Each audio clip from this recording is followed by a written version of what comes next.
Sekali fakta-fakta sejarah yang khilafah berikan sebagai kontribusinya kepada dunia.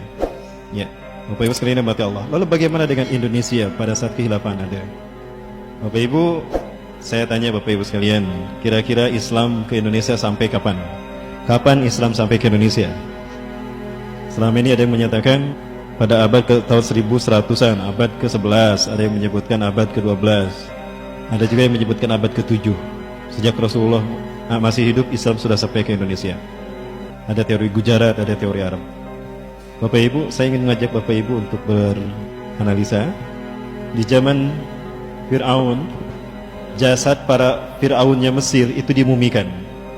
Salah satu bahan yang penting untuk memumikan jasad Fir'aun ada yang disebut dengan kamper. Betul? Istilah lain dari kamper itu adalah kapur barus. Sekali lagi, jasad Fir'aun yang dimumikan dengan menggunakan kapur barus. Ini kapur barusnya didapat dari mana? Dari barus, Bapak Ibu. Dan barus ini adalah tapanuli. Artinya, Bapak Ibu sekalian, sejak zaman Fir'aun, barus ini sudah terkenal pengekspor kamper ke Mesir. Bapak Ibu, di antara sekian banyak Fir'aun yang menguasai Mesir, ada satu Fir'aun yang beriman kepada dakwahnya Nabi Musa. Dia beriman diam-diam bersama ibunya tanpa sepengetahuan Ramses, Fir'aun yang berkuasa saat itu. Siti Aisyah dan anaknya, putranya yang sama-sama hampir seusia, lebih tua Nabi Musa, yang juga dianggap adik oleh Nabi Musa, dia beriman juga. Namanya Amnihotep. Orang Barat atau Hollywood menyebutnya Imhotep. Itu sebetulnya orang beriman. Itu adalah satu-satunya keluarga Fir'aun yang masuk Islam. Bersama Aisyah. Aisyah meninggal karena dipecahkan kepalanya oleh Fir'aun, kan? Mereka beriman kepada Allah lewat dakwahnya Nabi Musa. Amnihotep kemudian berganti nama menjadi Akhenaton. Akhna artinya hamba, ton artinya Tuhan. Dalam bahasa Arab ini diberi nama Abdullah. Ternyata Allah mengangkatnya menjadi Nabi dan Rasul. Jadi ada Nabi dan Rasul yang Allah utus dari keluarga Fir'aun. Buka dalam Quran surat Al-Mu'minun. وَقَالَ الرَّجُلُ الَّذِي يَكْتُمُ إِيمَانَهُمْ. Dan berkatalah seorang laki-laki yang menyembunyikan imannya min ahli Fir'auna, dari keluarga Fir'aun. Dia orangnya. Dialah yang kemudian menjadi Fir'aun, menjadi penguasa Mesir setelah Fir'aun Ramses tenggelam. Dia rubah Mesir menjadi Islami. Dia rubah Mesir menjadi bertauhid. Saat itu ditentang oleh Ra dalam kurung Horus. Ya. Horus kemudian bekerja sama dengan Ra, maka melahirlah Lahorakti. Ya, ini menyerang Akhenaton. Maka Akhenaton kemudian mengungsi ke Amnatra. Ternyata pun diserang. Padahal dia sudah membangun istana yang bernuansakan tauhid. Hingga akhirnya dia pergi meninggalkan Mesir, mengembara dari satu ujung ke ujung dunia. Dari ujung barat dunia ke negeri matahari terbenam. Dari matahari terbit. Di mana negeri matahari terbenam? Nah, Bapak sekalian, di dalam surat Al-Kahfi Allah menyebutkan dakwahnya Zulkarnain. Nah, ini kemudian diberi nama Zulkarnain. Kenapa disebut Zulkarnain? Zul artinya yang punya.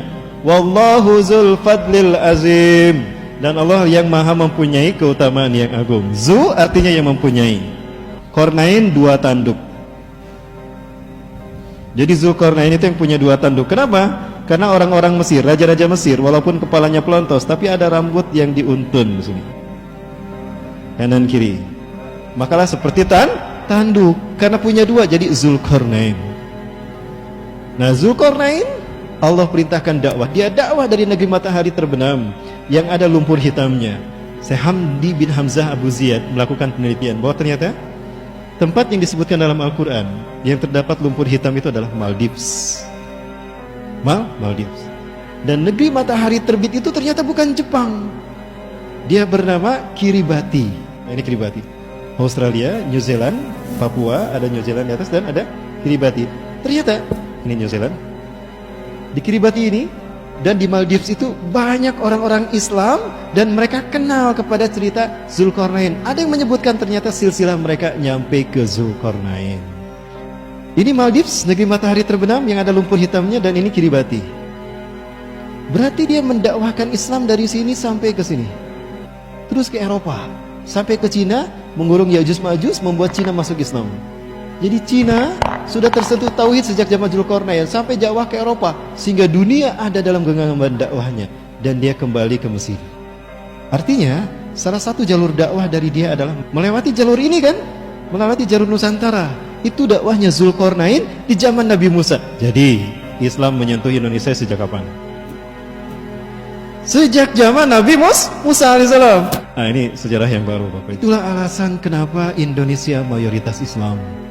Kalau memang Majapahit dan Sriwijaya lebih dulu, harusnya kita mayoritas Hindu dan Buddha, betul? Harusnya, faktanya mayoritas Islam. Berarti yang dulu menyentuh Indonesia siapa? Islam, Bapak. Dan ini adalah salah satu kontribusi Khilafah Turki Utsmani kepada Indonesia. Ya, Khilafah Turki pernah membantu Aceh dan Indonesia pada umumnya dengan dikirimkannya pasukan perang terbaik. Ada para ahli senjata api, ada penembak ulung, sniper, dan juga para teknisi perang untuk mengamankan wilayah yang bernama Asy-Syamatirah. Dari sini kemudian saya cari jejaknya. Ternyata nama-nama pulau di Indonesia itu nama-nama Islam. Umat Islam yang memberikan nama. Sumatera itu berasal dari kata Asy-Syamatirah. Asy-Syamatirah artinya mahkota. Syamatir, jadi Sumatera. Tapi kalau orang Sumatera gak bisa menyebut Sya, jadi pakai sin, Sumatera. Dari kata Asy-Syamatirah, mahkota. Jawa itu bahasa Arab Al-Jawu, tempat yang tinggi dan dingin. Maka diberi nama Jawu, tempat tinggi dan dingin itu Jawu. Kayak Taif itu Jawu. Mau kemana bro? Mau ke Jawu Taif? Tidak nanti dah biar, nggak Jawa Taif. Mau ke Jawa Taif karena tinggi, karena panjang dibagi tiga sama para ulama. Ada Jawa Syarqiyah, Jawa Gharbiyah, Jawi Syarqiyah, Jawa Gharbiyah, Wusta, Syarqiyah, Jawa Barat, Jawa Tengah, Jawa Timur. Kalimantan, tanah daratan yang berawa. Baru Naun, jadi Barnau, Borneo. Makassar, tempat yang terpecah-pecah. Dari kata Makassara, Kassara yukasiru, memecahkan, tempat yang terpecah, Makassar. Maluku dulu namanya Jaziratul Muluk, karena di sinilah para raja-raja Arab tinggal karena indahnya kepulauan ini. Maka diberi nama Jaziratul Muluk. Portugis datang diganti jadi Maluku. Papua Nugini dulu namanya Biladun Nurul Islami. Datang Portugis dan Belanda diganti Papua Nugini. Padahal dulu namanya Biladun Nurul Islami. Alhasil Bapak Ibu sekalian, sebetulnya siapa yang memakmurkan Indonesia pertama kali sebelum ada penjajahan? Penjajahan terjadi di fase yang keempat, di masa hancurnya Turki Utsmani. Saya ragu, betulkah Belanda menjajah kita 350 tahun? Tidak. Nah, ini dokumentasi. Turki Utsmani pernah memberikan surat pengangkatan Pangeran Diponegoro sebagai Khalifatu Turki Utsmani ing Tanah Jawi. Makanya sekarang istilah Sultan Hamengkubuwono masih mendapatkan gelar khalifah kan? Halo Jogja. Jogja ini menjadi pusat khalifah Asia Pasifik. Wakilnya Turki Utsmani, Bapak Ibu. Ya. Dan ini memberikan bantuan kontribusi besar untuk menghilangkan penjajahan dan mengusir, menekan penjajah Belanda dan Jepang. Artinya Turki Utsmani menguasai Indonesia dan membantu Indonesia dari penjajahan Belanda. Maka betulkah Belanda menjajah kita 350 tahun? Saya tidak yakin Bapak Ibu. Turki Utsmani menguasai dunia kan? Nah, membantu Indonesia. Baik, intinya Bapak Ibu dimati Allah, semua ini merupakan sebuah, terus dilanjutkan, sebuah fakta sejarah. Kalau Islam memberikan kontribusi besar kepada Indonesia, ya Bapak Ibu sekalian, lupakah kita kalau ternyata Indonesia merdeka atas kontribusi para ulama, para habaib, ya mereka lah yang berperan dalam membidani lahirnya Indonesia. Ini Haji Mutahar, salah seorang pencipta paskibra dan pramuka di tanah air kita. Ini Presiden Soekarno mendapatkan bantuan dana dan dukungan moral dari para ulama kaum muslimin. Di antaranya beliau ini, Asad Syihab.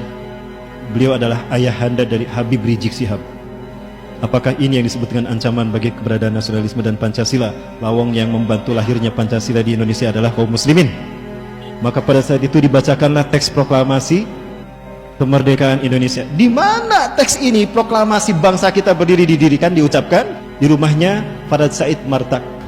Farad Said bin Martak, beliau adalah seorang muslim yang mensodakohkan tempatnya, rumahnya sebagai tempat diumumkannya kemerdekaan Indonesia atas Belanda. Dan ini beliau adalah pejuang RI yang tadi berdiri di samping Pak Soekarno yang membantu prosesi proklamasi bangsa ini. Beliau adalah Habib Hussein bin Syihab, ayahanda dari Habib Rizik Syihab. Maka aneh Bapak Ibu sekalian kalau Habib Rizik Syihab diusir dari tanah air ini. Di mana mukanya bangsa kita mengusir orang anak yang juga membantu kemerdekaan Indonesia? Inilah kesedihan yang dirasakan oleh guru besar sejarah bangsa ini, yang Bapak Profesor Dr. Ahmad Mansur Suniagrara menegaskan kalau bangsa ini lahir karena peran para ulama. Jadi siapa sebetulnya di balik semua perlakuan ini dan semua sikap yang tidak menghargai para ulama kita? Baik, satu fakta sejarah yang ingin kami angkat kembali. Baik, manusia yang dirahmati Allah, bangsa ini memproklamirkan kapan Bapak Ibu kemerdekaannya?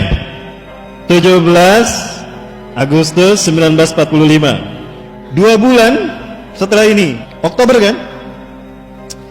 Bulan Oktober, masih tahun yang sama, Inggris datang dan Belanda ke tanah air kita. Inggris datang dengan maksud ingin melihat sandera politik, tawanan perang. Tentara Inggris yang ditawan di Indonesia. Ya, yang dikirim pada saat itu Jenderal Malabi dari Inggris. Ingin melihat tawanan perang, tapi yang dikirim pasukan perang yang banyak dengan persenjataan perang yang lengkap. Pak Soekarno, Hatta saat itu galau. Masa mau melihat tawanan perang kok membawa pasukan perang yang banyak dan persenjataannya lengkap? Ini kayaknya ingin mengadakan perang kembali. Betul, mereka ingin menjajah kembali. Nah, saat itu berpikir Pak Soekarno, kalau terjadi perang dalam kondisi sekarang bangsa kita belum siap, kita tidak punya pasukan perang, maka kemerdekaan kita hanya berumur 2 bulan saja. Artinya kemerdekaan kita di ujung tanduk saat itu. Nah, kalau tuh Presiden Republik Indonesia coba dalam kondisi bingung seperti itu, siapa yang didekati? Ulama. Dipanggil Jenderal Sudirman. Pak Jenderal, bagaimana ini Pak Jenderal? Pak Jenderal melihat kedatangan mereka. Betul. Menurut Jenderal, apakah ini tidak akan berpotensi mereka akan menjajah kembali? Betul sekali Pak Presiden. Jadi gimana solusinya? Nanya sama Pak Jenderal Sudirman, tidak nanya kepada orang lain. Dan apa kata Jenderal Sudirman? Anda percaya saya Pak Jenderal? Pak Presiden percaya. Apa saran Anda Pak Jenderal? Kirimkan pasukan, kirim utusan. Kirim utusan datang kepada ulama. Datanglah mereka, kirimkan pasukan menemui Kiai Haji Hasim Asy'ari. Ini ulama kan? Mustasyar NU. Minta fatwa beliau. Tanyakan tentang 3 hal. Pertama, tanyakan kepada beliau, apakah membela negara NKRI yang notabene bukan negara Islam, yang berdasarkan Undang-Undang Dasar 45 dan Pancasila bisa dikatakan jihad fisabilillah? Seperti itu. Jadi bisa disebut jihad nggak kalau membela NKRI yang notabene bukan negara Islam? Ini nanya bukan ke pendeta, bukan ke pastor, tapi ke ulama. Yang kedua, mereka yang membela nanti NKRI sampai mati, bisa nggak disebut mati syahid? Yang ketiga, kita menyaksikan banyak pengkhianat yang menjual bangsa kita kepada penjajah. Sekali lagi, yang menjual bangsa kita kepada penjajah. Boleh nggak mereka dihukum mati karena merugikan negara? Demi Allah, ini yang ditanyakan ke ulama, bukan ke pastor, bukan ke tokoh komunis. Saat itu ada tokoh komunis, tapi bukan mereka yang ditanya. Karena tahu siapa yang memerdekakan bangsa ini. Bangsa ini lahir dari kandungan siapa. Maka jika saat ini khilafah dikatakan ancaman, ngaca bro, ngaca.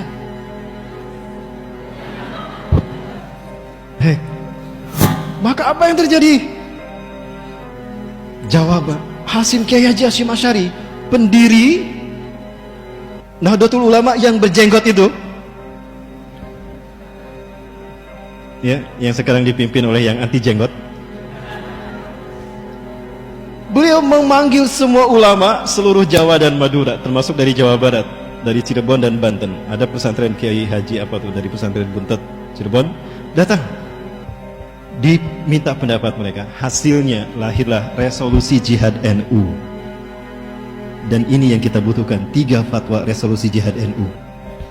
Yang pertama, perang melawan kolonialisme Inggris dan Belanda demi mengawal NKRI dari penjajahan mereka. Itu jihad fisabilillah.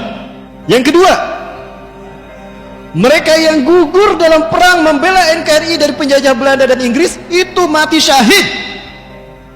Yang ketiga, para pengkhianat yang membuka pintu para penjajah datang ke tanah air kita demi kekayaan mereka, itu wajib dihukum mati. Ini kemudian disampaikan kepada Bapak Presiden Soekarno dan itu diterima. Maka diumumkan dalam radio. Salah satunya yang mengumumkan adalah siapa? Bung Tomo di Surabaya kan. Ini membangkitkan heroik semangat heroismenya kaum muslimin Indonesia. Maka saat itu ternyata betul tuh, Inggris dan Belanda berkhianat. Di Jembatan Merah terjadi konflik pertama, maka terjadilah perang saat itu. Dan alhamdulillah Indonesia bisa diselamatkan.